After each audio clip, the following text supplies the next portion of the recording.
Disney is finally stepping up its game by telling more and more original stories and trying to depict different cultures and ethnicities.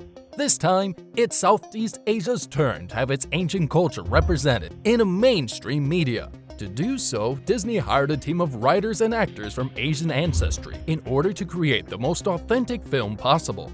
Just to point some names, there's Kim Nguyen and Adele Lim as the writers, and Kelly Marie Tran and Awkwafina as leading voice actors. In this new SV series, True Origins, we will be exploring where the inspiration of some of the most famous movies came from, whether it's from a book or, in this case, from different cultures.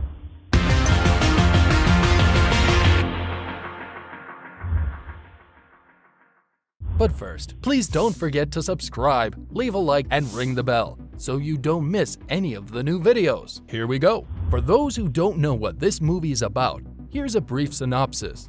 Long ago in the world of Kumandra, humans and dragons lived together in harmony.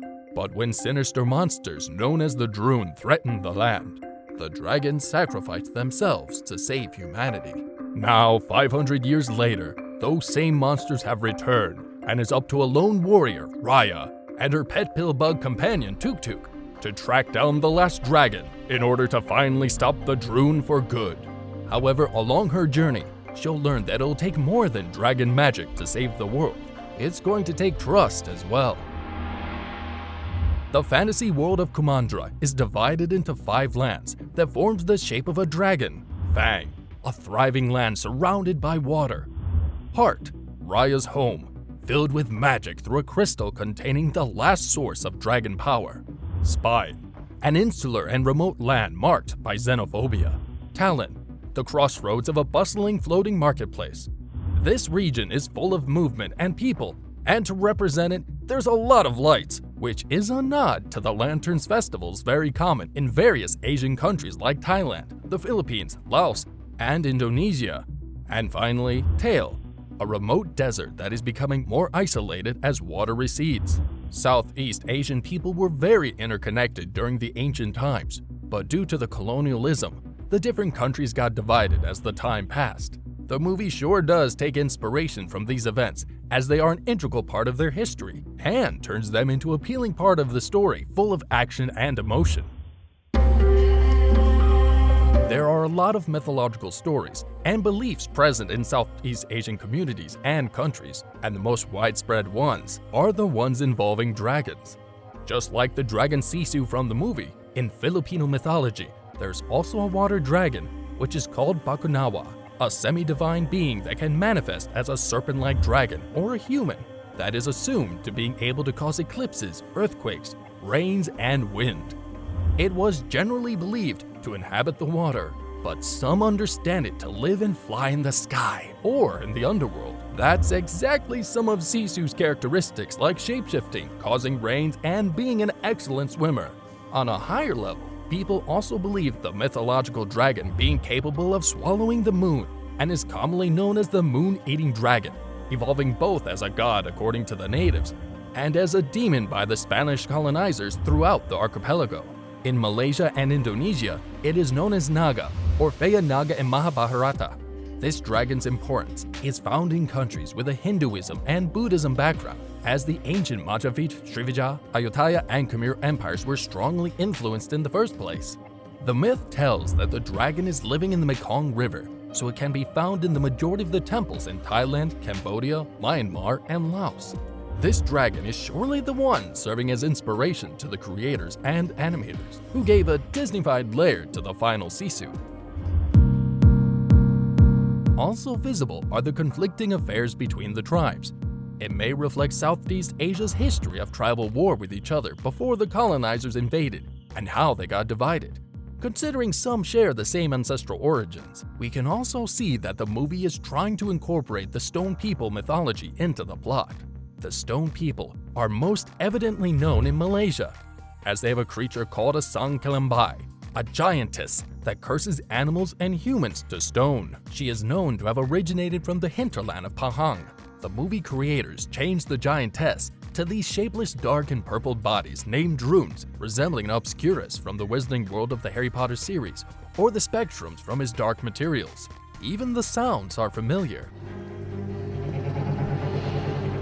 They feed off people and creatures when there's an evident lack of togetherness and trust between the civilization. The land of Kumandra is very vibrant, and the cloves are the perfect example of that. The different areas of Kumandra first appeared to the audience with various colors, textures, and some particular garments of the region. Costume research involves studying breathable draping styles, such as the sabai top and sampat pant, traditionally from Thailand. Each tribe has their own colors and outfits associated. These divisions are reminiscent of the four nations of Avatar. Raya is also seen fighting a masked swordsman, revealed to be her own father, Chief Benja, whose face covering looks eerily similar to the Blue Spirit and is believed to be a known Thai warrior mask.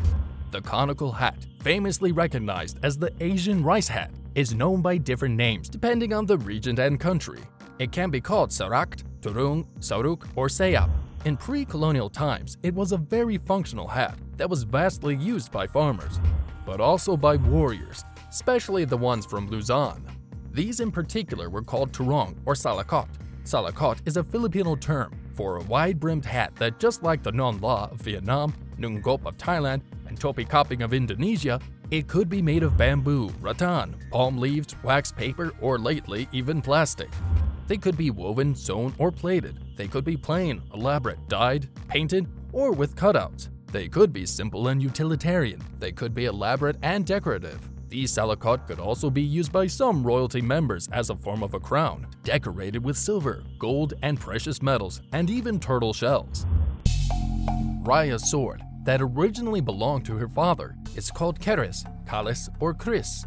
It has two dragons on the base, a very common theme. Doesn't it resemble the one from Mulan? These dragons are usually called Nagaraja, meaning Dragon King, the one that ruled the mighty rivers and the ocean surrounding what is called today Luzon, an island in the Philippines. In pre-colonial times, they used two-bladed weapons. This was a part of the martial arts practiced in the Philippines. The martial art itself has various names like ESKRIMA, Kali, and Arnis. Raya actually looks like Korra from the last Airbender series. Even the last resembles the title of the movie. Speaking of Raya, in Bahasa Malaysia and Bahasa Indonesia, the name simply means either great or reference to something great. The national anthem of Indonesia today is called Indonesia Raya, so there you go. The term Raya itself leads to Melayu Raya, which means Greater Indonesia or Greater Malaysia, which connects to the ancient concept of Nusantara, meaning external islands, which brings the idea of uniting all the different and diverse people of the various islands across Southeast Asia. This is exactly the main theme of the movie. Tuk-tuk, the sidekick, seems to emulate the real-life tuk-tuks, tricycles from Thailand, or trikes as they're called in the Philippines. They both serve as a way of transportation. He is a pillbug, a common species in South Asia. Fun fact, due to the pandemic, the movie was postponed to March 2021. This date marks the 500 years of the discovery of the Philippines by Fernão de Magalhães. Coincidence? We don't think so. So, what did you think about the true origins of the movie? It sure has some interesting inspirations, right? Please don't forget to subscribe and like the video. In order for us to be able to make more videos like these, it means the world. Thanks again, until next time!